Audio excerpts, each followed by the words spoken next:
Okay, so we are continuing on this 4 series, the Lonely 4, number 3 on the Lonely 4 today. And remember, God said in Genesis, it's not good that man should be alone. And when he says that, he's talking about all of us. He made us to be deliberately needy for other people. So it's not good that you're alone. There are a lot of people in society who are just alone either by choice or because of different reasons. And so we've looked at 2 so far. Zacchaeus and the woman at the well, who because of their own actions created their own loneliness, and that's actually part and parcel of what goes on. We're going to look at a guy today who it wasn't his fault. However, God himself pulled him out of it, and we're going out of the New Testament into the Old Testament. Can you read out of the Old Testament? Yes, we can. So we're going to read out of it today, and we're going to look at a guy who was extraordinarily lonely. So the Lonely 4. And the reason he's lonely is because of fear. Now, when I say that, you're probably thinking, oh, well, like super shy, right? Like fearful, shy, fearful kind of stuff. No, I'm going way past that, And I could tell you my own experience, for me, growing up, that I was tremendously shy to the point of making myself ill in certain circumstances. And God changed that in me. But we're going past that. We're going past that kind of hyper shyness fear. We're going to a fear that is so incapacitating, not because of shyness or just awkwardness, but because the fear is the fact that they will actually die if they become public and talk to other people. They will actually die. And this is a valid fear. I mean, and I was thinking about this. It's really hard for us to relate to that kind of a fear because I don't think any of us have ever experienced being fearful for going into public and seeing other people. However, if you look at the history of the world, you have all these repressive regimes that have happened in the history of the world. Many times a totalitarian regime will get in control, and there will be a disfavored group of people, and they'll stick them into a ghetto or a restricted sort of area. And once they're in that area, you got to stay in that area. And if you ever, stick your head out from under that restricted area, the totalitarian controlled government will kill you. It's that kind of level of fear we're talking about, where you actually do indeed fear that you will die if you come out of your hole and make a contact with another person. And it's not imagined. It's real. It's real. I was reading up a little bit this week on the Warsaw Ghetto during World War II. It was a horrible stain on humanity what happened during that time. But that was the deal there. You could either hunker down and just stay in a small room, stay away from people, or sometimes you might have to venture out. But if you ventured out, it might cost you your life. That's the kind of fear we're talking about. And there's someone in the Old Testament that was in that kind of prison of fear and not making contact with people, and as a result, they were lonely. That kind of a fear? Yes. I think the closest connection I could make about how we might see this today is, it's actually back to that picture. This space right here, down here, you would be actually fearful to go into that space, right? We have a term for it today, and if I go back to ancient Greece, every town in Greece had an open square, like that one you saw in Prague. Here's one right here. It's an open square. This actually happens to be Delos, Greece, but there's always this open square. So there was stuff around the city, but there was always a central place where you traded stuff, you sold stuff, you met with people. There was civic things that happened, always going in this central place. And you know what the Greeks called this central place that was in every one of their villages? They called it their agora. Not ringing bells yet? Because in the 19th century, a pioneering psychologist saw this fear that people had of being in open places, and he called it agoraphobia, after the open places thing. So this is a fear of being in open places. So today, that's the closest analog we're going to have to this guy we're going to look at in the Old Testament, who was afraid for his life if he went into a public place. People with agoraphobia fear for their life if they go into a public place. And as a result, they are some of the loneliest people you ever meet. It doesn't mean they don't like people. In fact, they yearn after human contact. The problem is they have this fight going on in their head where they want to see people, but they can't go out in public. So what's going to win all the time? Safety wins. Safety wins over the human contact. And that's what we're looking at here today. How much is your safety worth when it comes to throwing away all your friendships. So this is the loneliness we're looking at today. But again, this is not an imagined fear, like agoraphobia is usually kind of an imagined fear, because there really is no real danger there. This guy in the Old Testament was going to die if he popped out of his hole. Die. So he was like, I vote for him as being the loneliest guy in the Old Testament because of that. So now you're thinking, gosh, I've read the Old Testament. I don't know who he's talking about. Really die? Like really die, or just fear for dying? No, really die. Really die. More than just agoraphobia. Okay, so we're going to go to the Old Testament. And the interesting thing about this guy is he didn't create the situation that caused him to fear for his own life being in public. He didn't create that. It kind of fell on him. And it fell on him when he was 5 years old. So from 5 years old, he feared that if he popped his head out, he would die. Okay, that's another clue, and I still don't know who you're talking about. Hold on to that thought. From 5 years old. Okay, so do some background. And he's not from Egypt. What I want to talk about here is the fact that he's kind of the collateral damage from an idea that's very classic in ancient ideas. When you had a king die and the power went to someone else, there was a thing called dynasties. And so a dynasty, when you see that word, it's not a TV show from the 70s. Dynasty is see, no one watched it.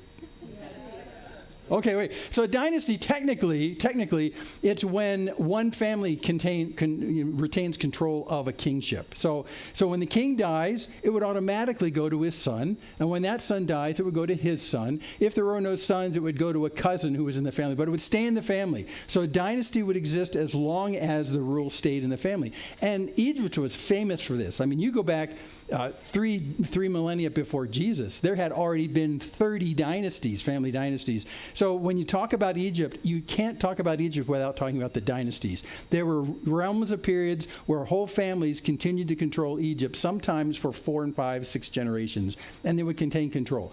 So it was just an automatic thing that when power shifted from the kings, you would give it to a son or someone else in the family, so it stayed in the family. That was the presumed thing.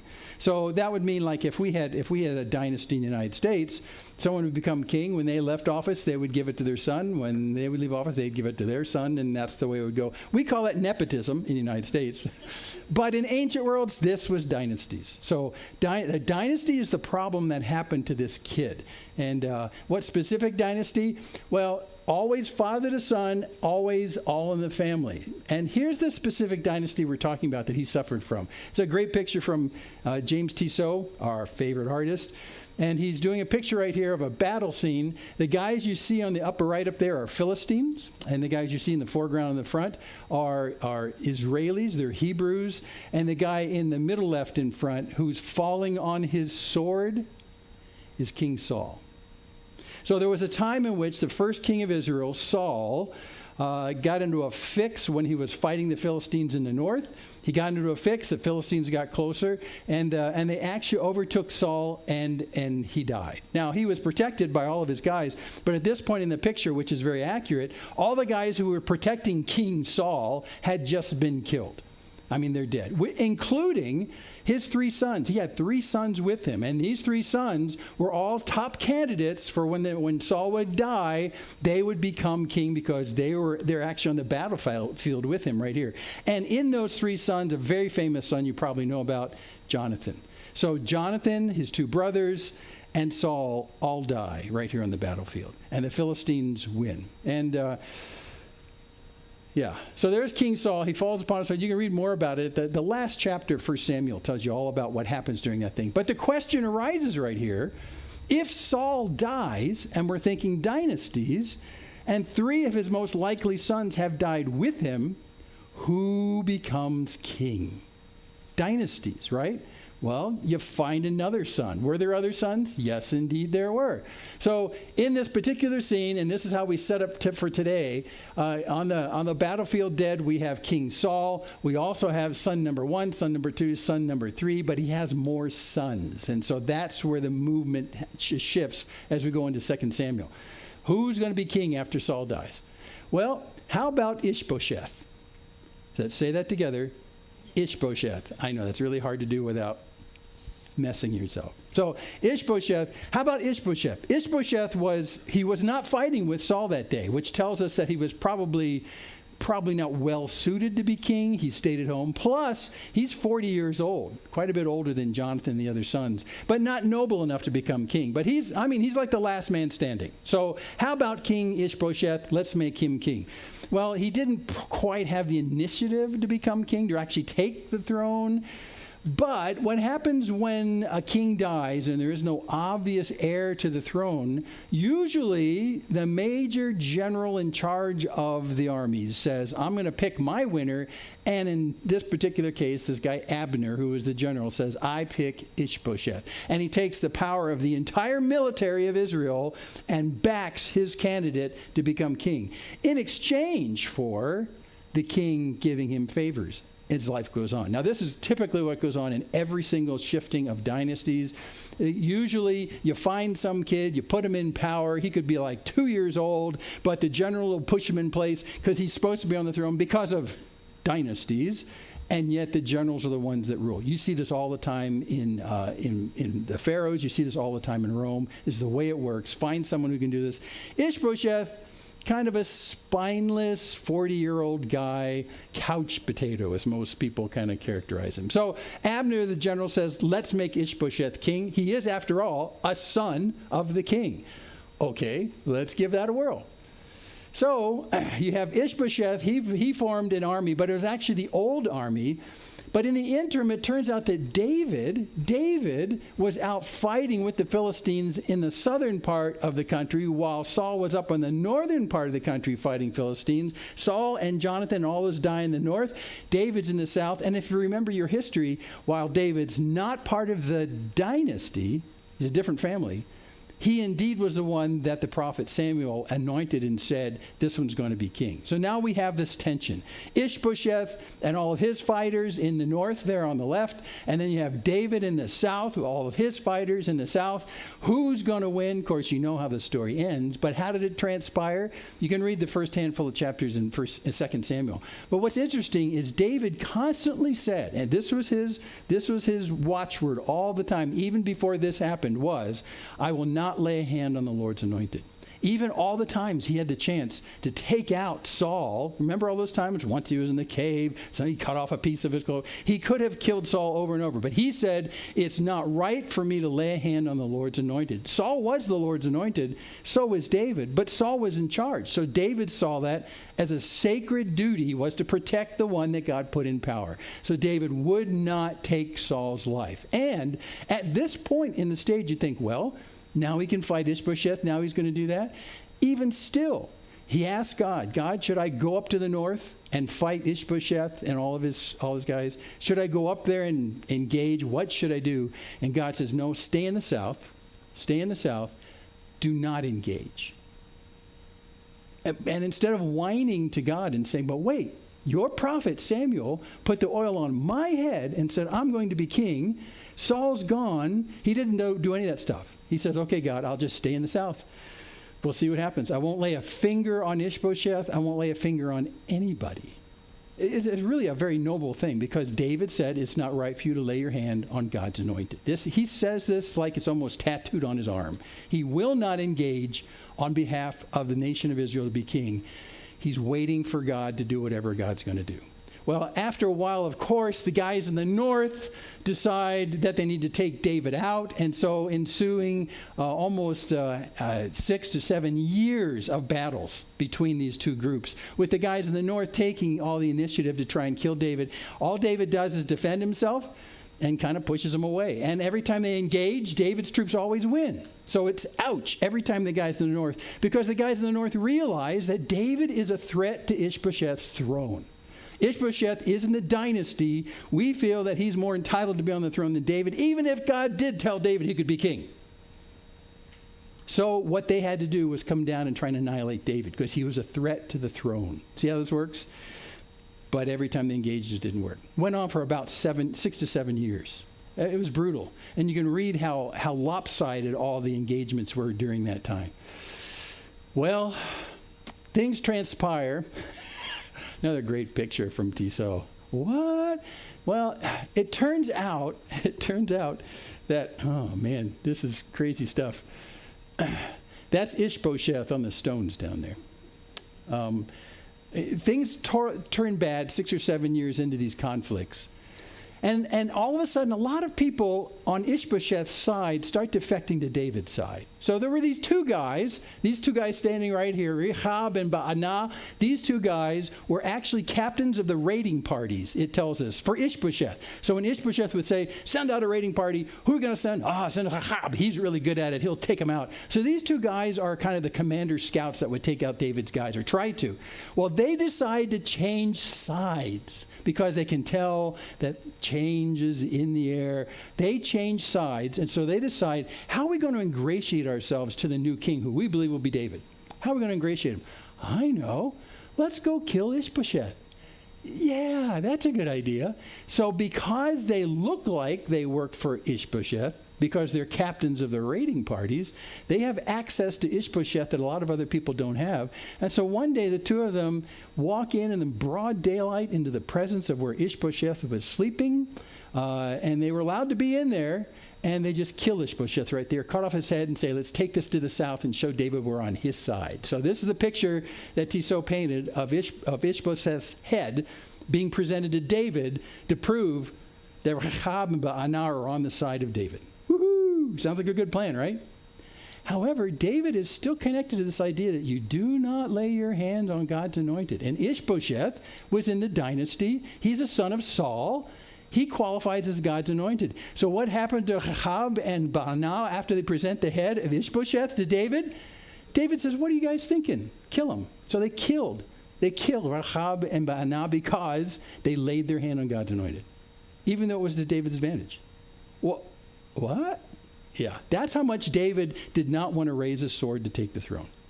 And also by this time, it turns out that the commander of the north, Abner, has died as well. He's gone as well. So now Ishbosheth, the dynastic ruler, he's gone after 7 years. His general Abner is gone. Two of the captains of his raiding parties, David kills. I mean, it looks like the table's clear, right? Yeah. So we have King Saul. He's gone. Sons Jonathan, Abinadab, and Malchishua. They were the ones that were in the battle. And now the couch potato, 40-year-old Ishbosheth, he's gone too. So that's everybody, right? Right. Okay. Well, now David's king. It turns out in the south, all the people in Judah in the south who had already made him king of just that tribe, now all of Israel came to him and said, we want you to be king of the whole thing. And so sure enough, he's down in Hebron, and he decides to come up to Jerusalem, and he sets the kingdom, and now David is king. It's been 7 years since the death of Saul, and now he's a king. Woo! It's wonderful. It's a good picture of David. However, David's 30 when he becomes king. He looks older than 30, but you know a beard will do that. So at 30, he becomes king. And he reigns for the next 40 years. And there's ups and downs, but it's really an interesting time. The great thing about David while he's king is that God very deliberately says that he's a man after God's own heart. When he rules, he doesn't rule based on what he wants. He rules based on what God wants. So all through his reign, David is asking God, what do you want me to do? There's these jerks that are trying to invade the north. Do you want me to go up and take them? Will you give me the win? So he's always talking with God about that. So David is a man after God's own heart. And he ends up being a picture of the Messiah because of that. Because of who he is, Israel can get a clear view of what the Messiah ought to be, but more, amplified 1 billion times. Now, David wasn't perfect. I mean, David did some horrible things. You know the Bathsheba incident, and you know what happened to her husband in order for David to be able to marry her. I mean, he had him killed on the battlefield. So it's pretty nasty. So David was an up and down kind of guy. He wasn't perfect. But in terms of being a king who ruled after God's own heart, he was kind of the type.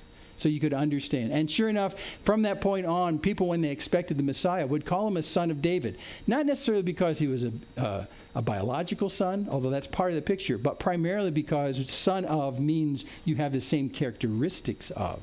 So the Messiah will have the same characteristics as the best of who David was, son of David. So, yay, David is king. So where's the little kid? Are you waiting for the little kid? We haven't seen the little kid yet. Where's the little kid? Oh, by the way, they made a stamp with David on it. There it is. That's a real stamp in Israel right there of David. Yeah, nice stamp. Okay. So anyway, after this point, after he becomes king, something like a decade, 10 or 15 years transpire. Okay? And through that time, as you read through 2 Samuel, it's a lot of stuff is going on in those 10 or 15 years. But when things finally quiet down just a little bit, then an amazing thing happens. And this is where we get to our story today. Finally. Okay? 2 Samuel chapter 9. David said, "Is there still anyone left of the house of Saul that I may show him kindness for Jonathan's sake?"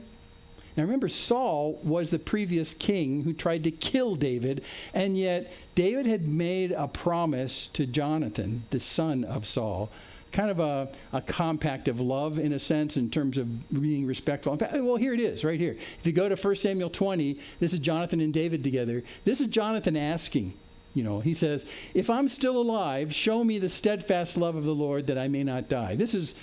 Jonathan's pretty sure David's going to become king. It's a conflict with his dad Saul, but he knows there's going to be conflict. "So if I'm still alive," he says, "show me the steadfast love of the Lord that I may not die, and do not cut off your steadfast love from my house forever, when the Lord cuts off every one of the enemies of David from the face of the earth."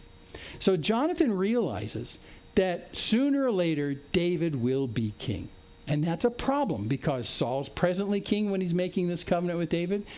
And normally because of dynasties, Jonathan would be in line. So what Jonathan is saying right here is when God moves to put David on the throne, since it's going to break the dynasty, when God moves, he says to David, "Will you keep me alive? Will you preserve my life? And will you preserve the life of all my descendants, my house forever?"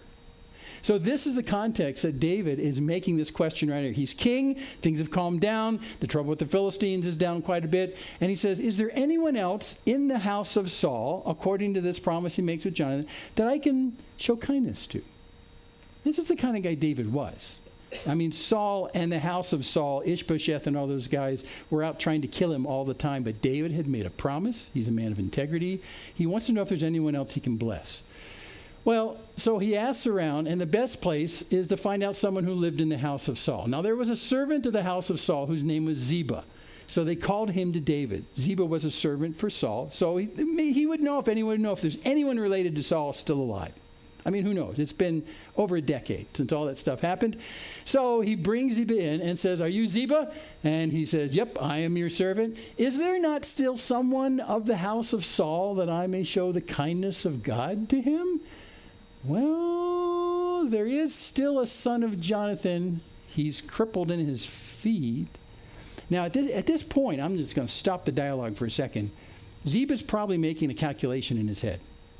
Is David asking so that he can kill whoever's the remaining survivors of Saul? Or is he asking for some kinder thing? Well, he says he's going to show kindness, but kings lie all the time. So maybe he's saying, "I'd like to show some kindness to some of Saul's house. Do you know any people like that, So Ziba's taking, he's stepping out here and he's sticking his neck out. And he's saying, well, okay, there is somebody. This could be the death of this person. He's going to reveal it right now. There is still a son of Jonathan. He's crippled in his feet. Where is he? Which is David saying, how is there a descendant of Saul and I don't know where they live? I don't see them in Jerusalem. I don't see them prominent anywhere. Is he like in hiding? So where is he? Well, sure enough, he is in hiding. He's in the house of Machir, the son of Amiel, at Lodabar, which means nowhere land. He's out in the middle. He's hiding. This is the kid. This is the kid that we talked about at the very beginning. This is the kid. There is a son of Jonathan. Now, not a son of Saul, but a son of Jonathan. So since he's a grandson of Saul, any of the military leaders who want to reestablish the dynasty of Saul could grab this kid, put him in the throne, fight on his behalf and say, look, he's supposed to be king, not David, because he's in the bloodline of the dynasty, and we're going to fight to make sure he gets there. And if we win, then they get to be the preeminent military in Israel. See the gambit? So this kid actually has been in hiding because What happens if David finds out he's alive? Would David see the threat to the dynastic military people? That would be a threat. This kid can be kind of the chip in them getting into the game, see? So it turns out that he's in hiding. Now, at the time, if we go back in time again, this is now 17 years plus before when Saul dies. If you go back to this passage where he falls right here, at that very time, something interesting happened when all this fell apart, okay? What happened was this in 2 Samuel 4. Jonathan, the son of Saul, had a son who was crippled in his feet. He was 5 years old. There he is. He was 5 years old when the news about Saul and Jonathan, dying, came from Jezreel. And his nurse took him up and fled. And as she fled in her haste, he fell and became lame. And his name is Mephibosheth. Wait, you mean, yeah. So when the news gets back that Saul is dead, that Jonathan's dead, that all the two brothers are dead, suddenly the nurse who cares for Jonathan's son realizes that this son is in great danger. Because instantly, when you have dynasties change or dynasties move from father to son, if you have someone who wants to break the dynasty, they're going to move the instant the king is dead. The instant the king is dead or he's on his last breath, man, you're going to see swords and maneuvers and things are going to happen. So the nurse totally freaks out, thinking that if someone else takes the throne other than this son of Jonathan, his life is in danger. So she grabs him and in her haste hauls him out of town and goes and hides him. But in her haste, he falls and he's lame. And he's lame for the rest of his life. Now, if you think about a 5-year-old, it's hard to make a 5-year-old lame. Their bones bend and stuff like that. So we don't really know what happened. But in her haste, to save him, he can no longer walk. Now, and let me just stop for a second. Why is that so important? When the ancient times, if you didn't have legs, you weren't anything. You couldn't earn a living, couldn't plow a field, couldn't fight in a battle. You were defenseless, you were worthless. You literally were you were a weight on the society, you were a weight on your family. And so when you say that he has 2 legs that don't work, you're saying he's worthless. That's how you say that. He's worthless. And all he's been doing since the age of 5, at the instruction of his nurse, is hiding in a dark hole in Lodabar, hoping that his existence is not made known to the current king. Because if it was, or even to the military, the jostling military, if his existence was made known, he could be a danger to the throne. See how this works? So from the age of 5 until the age of somewhere in his late teens, he has been the loneliest man in Israel. He has not stuck his head out because he's been afraid that if he sticks his head out in public, he'll be seen, he'll be recognized, someone will rat on him, and the next thing that'll happen is David, the king, or whoever the king is, will come and send a party and grab him, snatch him back to the king's throne room, and kill him in front of the king to be assured of the fact that there is no more threat. That's what's going to happen to him. So for his entire life, up into his late teens right here, Mephibosheth sat in the dark, was protected by his nurse who took care of him, went to the grocery store for him, did everything he needed, and he sat as a blob in the dark for 15 to 20 years. It's sad. Convinced, not agoraphobic, but convinced that if he stuck his head out in public, the next thing that would happen is he would die. Ah, boy, that's severe. So he's in the house of Machir, the son of Amiel, and now he looks more like this.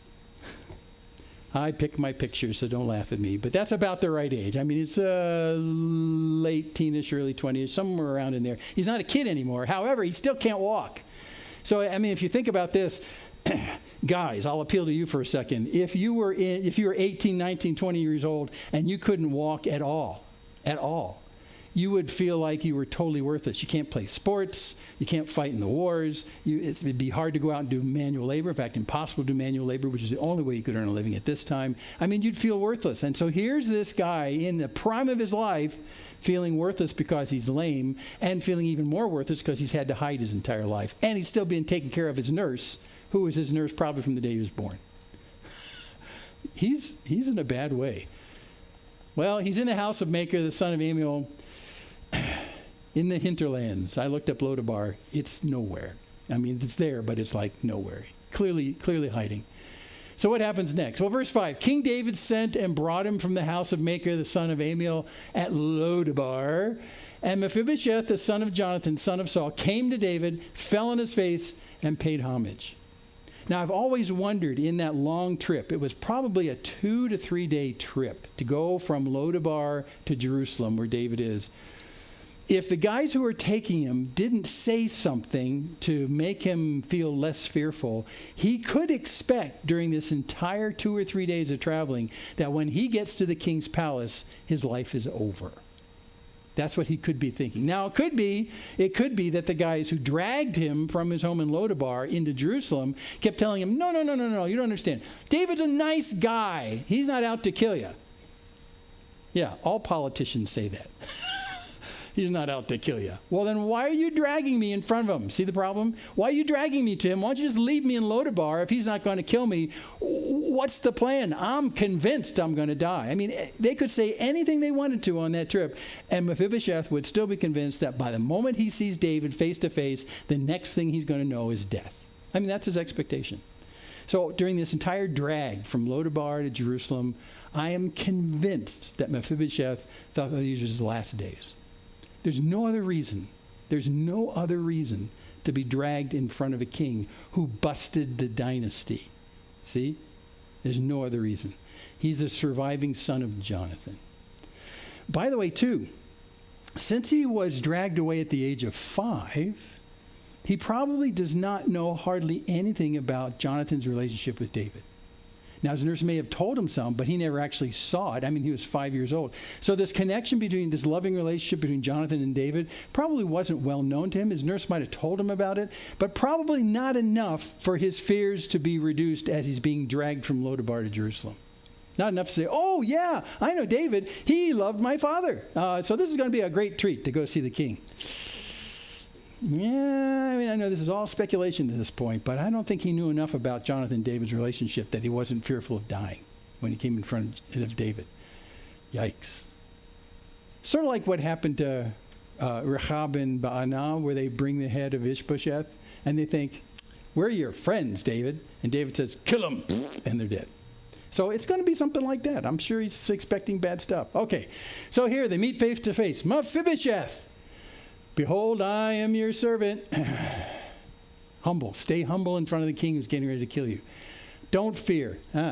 Don't fear. He's fearful. Don't fear, for I will show you kindness for the sake of your father Jonathan. Yeah, kings always say that. Look that way. So, okay, I'm going to show you kindness for the sake of your father Jonathan. And I will restore to you all the land of Saul your father. Wait, Saul was king. Saul was wealthy. Saul had a lot of stuff. You mean his house? Yes. You mean all his land that yes. You mean like all his servants? Yes. You mean like everything he owned? Yes. You mean even his classic 1964 Mustang? Well, no. But all the good stuff that Saul had. David's saying, this is why I brought you back. I'm going to give it all to you. To you. You're the last survivor. At which point, Mephibosheth doesn't know whether that he's just being sweetened up to be killed, or is he joking with me? Or, I mean, it's been a long time since Saul died. And all the inhabitants, all the sons have all gone. Me? I don't have any legs. I can't walk. I can't be useful to you. Me? And then he says something as if that weren't astonishing enough. And you shall eat at my table always. Me? Here he's been expecting for days he's going to die. He's been expecting death for over a decade and a half. He's convinced he's a dead dog. I mean, there's nothing positive for him. There's no way he's going to make a name for himself by going out and conquering the Philistines because he can't walk. There's no way he's going to do anything to raise his self-esteem. There's no way he's going to be able to make himself someone who's respected enough by the king that the king will see him in a good way. But now, all of a sudden, He has the entire household of Saul and all of his land and all of his servants. And David says, from this point on, every night when we have dinner, you will come and sit at the table with me. What? It's one of the most astonishing stories in the Old Testament.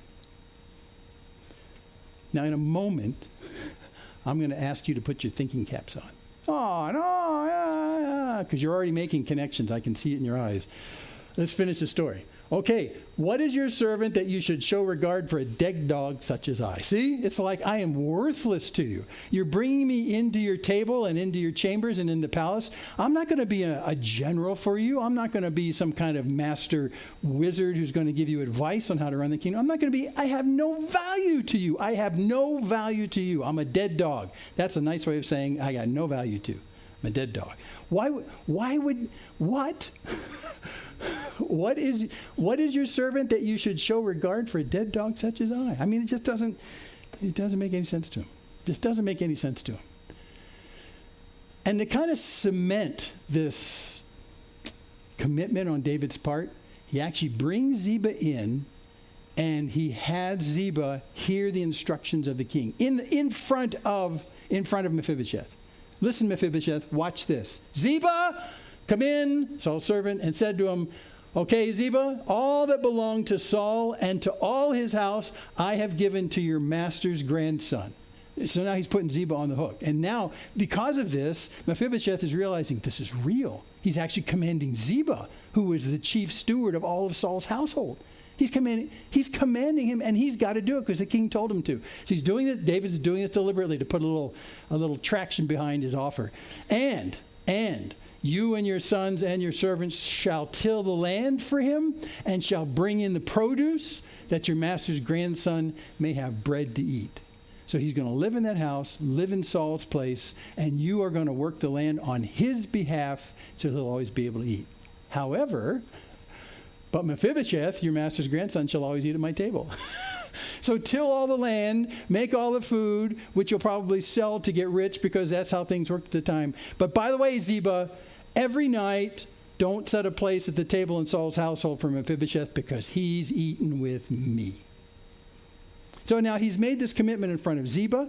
Mephibosheth has heard this. Ziba has to do this or Ziba will die. I guess this means it's going to happen. I mean, it's actually happening in front of his eyes. The grace and loving kindness of the king is coming to Mephibosheth. Now, just to let you know what this meant, Ziba had 15 sons and 20 servants.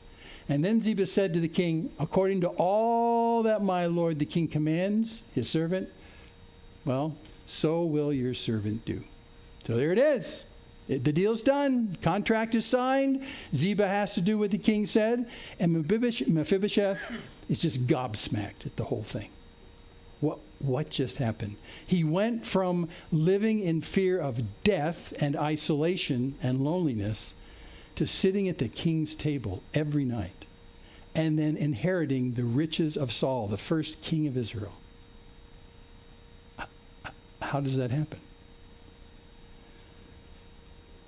So Mephibosheth ate at David's table, and there's an import to this statement. This means something much more than the fact that there's going to be meatloaf every night. This is what it means. Like one of the king's sons.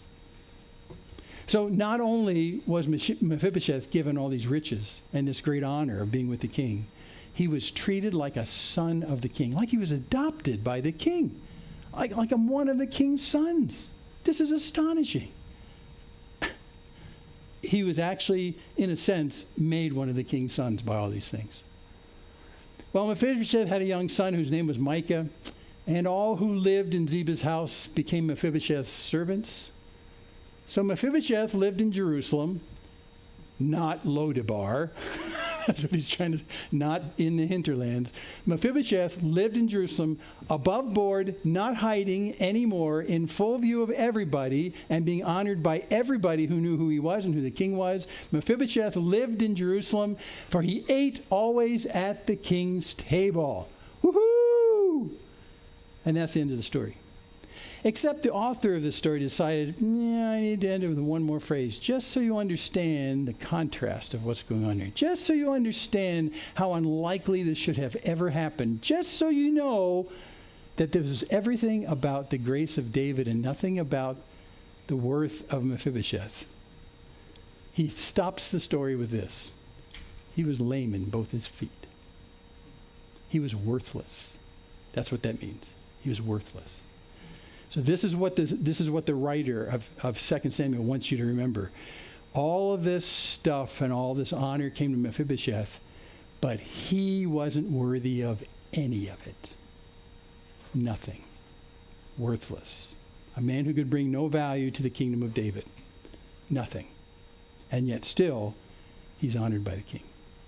He was lame in both feet. So, it's time for you to put on your thinking caps, because we're going to finish with this. You know, we have also been found by a king as well. Did you make that connection yet in the story? There was a time in our lives before Christ where we were all kind of hunkered away in an off place. And yet, the king himself took the initiative to find you. And not only just to find you, but to bring you into the tremendous riches of his grace. That's happened to you. Mephibosheth's story has happened to you. So what I want you to do right now, we'll take just a minute or so to do this. What ways are you, what ways did you experience the grace of God the same way that Mephibosheth did? What's common in your experience and Mephibosheth's experience between these two stories? How are you like Mephibosheth in terms of your coming to Christ? Feeling totally unworthy. Yeah. You going to say? That? Yeah, okay. Feeling totally unworthy. Totally unworthy. Yeah. And in that unworthiness, expecting bad, not good in life. And more. There's more. There's a ton. You could do this all day long. Yeah, Michael. Actually, more of a feeling of failing in every attempt. Yeah, failing in every attempt. And because there was no way, not only did he feel worthless, but there's no way he could change it. He was stuck. And that's the same for us as well. We're captive to our sin, and we're stuck. We can't get out. After all, we don't have any legs. Yeah, Rachel. Being fatherless. Being fatherless. Isn't that great? I mean, it makes me want to tear up every time I think about it. Fatherless. He had no father. He had no clue about a lot of his father. That makes me think. We'll get to you in a second, Phyllis. I want to comment on this. I always wonder, don't you wonder that when Mephibosheth started eating at the table with David, what they talked about? Well, David was his father's best friend. Was his father's best friend. So to be able to do that just fills heart with joy. Wouldn't that be the best thing ever? David, you knew my father. You guys loved each other. Tell me another story tonight. Hey, nice lamb. Tell me another story tonight about my father. I mean, we can only imagine. I mean, there's nothing written there. That really ticks me off. I want to know what they talked about. But I'm sure it centered on that. I'm sure it did. And in the process of learning about his own father, in a funny way, he gained a father in David. Wow. Phyllis, did you forget yet? I had the desire to know more about Jesus. I'm sure that he had the desire to know more about David. Yes. The hunger was there. Yeah. I had to know more. Had to know more about who Jesus is, and Mephibosheth had to know more about who David and his father was. Yeah, Jonathan. Yeah. There's an ignorance. And interestingly enough, Mephibosheth, he expected death, but he didn't really need to. There was a certain misinformation that he was labored under. He expected, because dynastic military types would try and push him into place. He expected there to be conflicts. He expected he might die in those conflicts. The ignorance is kind of what held him in there. And his ignorance was about the king. That's a commonality. His ignorance was about the king. I've talked to a lot of people when we talk about Jesus, who's the King of Kings, and their ignorance about Jesus keeps them from coming to him. It's like living in not knowing about Jesus. Yeah, it's like not knowing about Jesus. Exactly. And yet, if you knew from the outset that what Jesus is offering to you is this? Why wouldn't you jump at the opportunity? But I'm sure Mephibosheth dragged his feet all the way to Jerusalem because he didn't know. What else? Yeah. Perfect example of grace. And when you say grace, what we're talking about is the riches that you receive that have nothing to do with what you can do to earn them. There's nothing to do that you, so which is kind of brings me to the second phrase right here. Our feet are lame as well, which means there's nothing we can do. There's nothing we can do to earn God's respect. There's nothing we can do to make him think better of us. There's nothing we can do to maneuver our way into God's kingdom. Jesus himself said that the Pharisees were guys who were trying to fight their way into the kingdom by doing all this kind of stuff. No. We receive the grace of God, all these riches, and it has nothing to do with us. What else? We'll give us a couple more minutes. Yeah. So I'm thinking of moving from a position of having a bleak and dull future A bleak and dull future. into a place of a future that's full of hope and provision. Yes. Bleak and dull to hope and provision. That's exactly what we find when we come to Jesus as well. Bleak, dark, hopeless. Paul writes that we've been transferred from the kingdom of darkness to the kingdom of light, from Satan to Jesus. Yeah. Sure. Follow me and give up all things. Now follow me and give up all things. That's a great insight because Mephibosheth could have been told back in Lodabar, the king has a great future for you. And he could say, well, I don't think so. I'm pretty happy here. You know, I got my nurse. She's taking care of me. I eat moderately well. I'm in the dark all the time. But, you know, I'll be okay. Thanks, but no thanks. Tell the king, thanks. He had to leave one life to find another, even though there was great uncertainty in what that new life was going to be like. Parallels, huge parallels. Others? Faith is involved. And faith is when you act based on something you know, but you don't have any evidence for yet. But what your knowledge is your evidence. And so based on the little that we know about Jesus and his grace toward us, we took a step in his direction and we left behind one and went to another. Without any real definition of the good, the magnitude of the good we were going to, Mephibosheth had no clue the good he was going to. I think even to the guys who dragged him from Lodabar, they didn't have a clue about what was going to happen. All they knew is David said there's kindness involved. Would he have ever guessed it would be kindness of the magnitude of the entire house of Saul and all of his servants? And sitting at the king's table, would he ever even imagine that? No.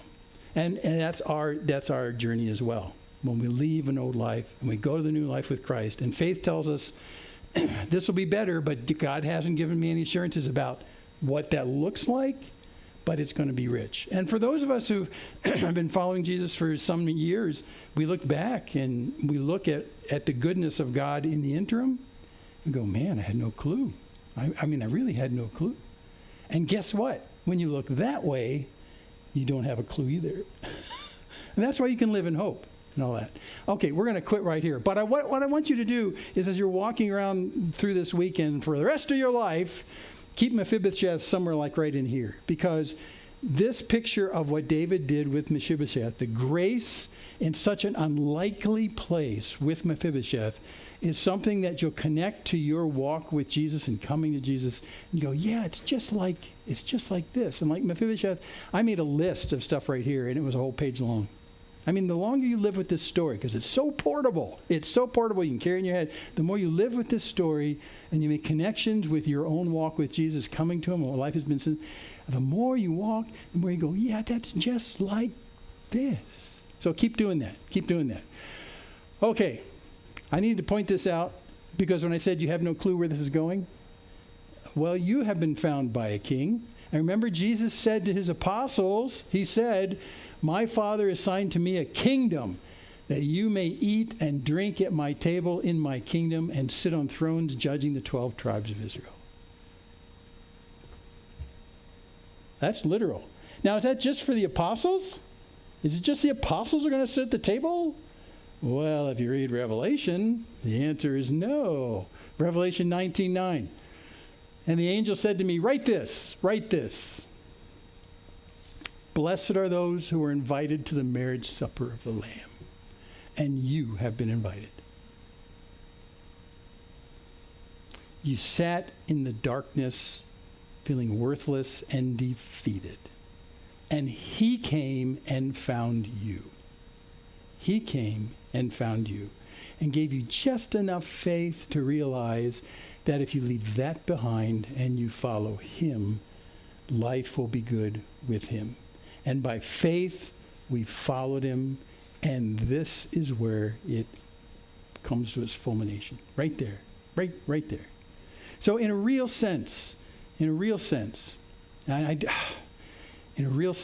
Jesus has done when he invited you to his kingdom is he gave you a preview to this table. He took a chair and pulled it out from that table and said, I've been waiting for you. Sit here. Me? Yes. Me. Sit here. Every time, I'm going to cry. Every time I pull a chair away from a table, I think this.